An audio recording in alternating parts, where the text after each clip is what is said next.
hojiin tanteenuuf daa'imandii seenaaf dubbannaa nu hundi galanni kan kee guddaadha namuu si faarsaa afandii abdii hegeree boruutiif karoo biyyaa nuuf oomishte wushuu marshaalaarti fidde ifaan dhaabne nuuf ibsite hojiin tanteenuuf daa'imandii seenaaf dubbannaa nu hundi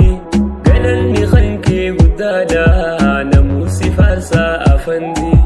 abdii hegeree boruutiif karoo biyyaa nuuf oomishte wushuu marshaalaarti fidde ifaan dhaabne nuuf ibsite.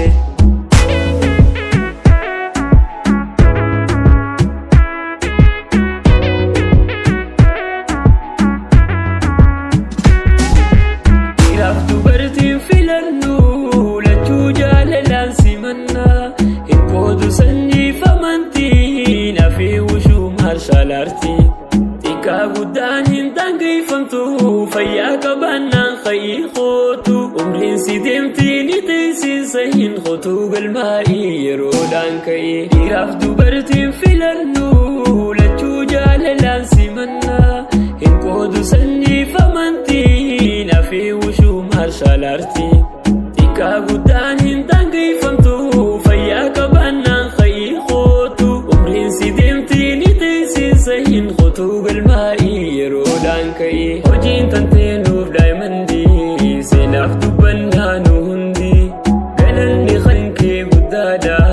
namuu si faarsaa afandii abdii hegeree boruutiif karoo biyyaa nuuf oomishte wushuu marshaalaarti fidde ifaan dhaabne nuuf ibsite.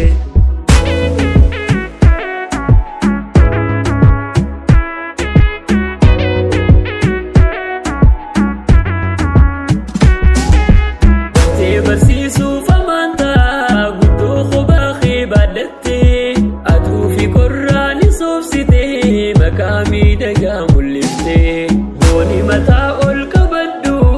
addunyaarra nuuf mul'adhu ifiitii nuufan ga'iisi jennaa hedduu dhaluutii si jaallannaa bartee barsiisuuf amantaa guddoo kophaa kee baadhattee aduu fi qorraan soofsitee maqaa miidhagaa mul'iftee booni mataa ol qabadhu addunyaarra nuuf mul'adhu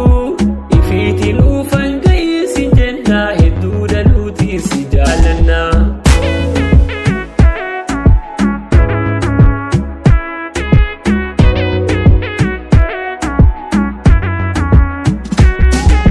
Faaya ispoortiin fayyaadha gamtaadhaan koottaa baradha boqonnaa sammuu fi qaamaa wushuu marshaalaarti godha namni jabeenyaa wal caalaa tarree galaa koottaa wal jala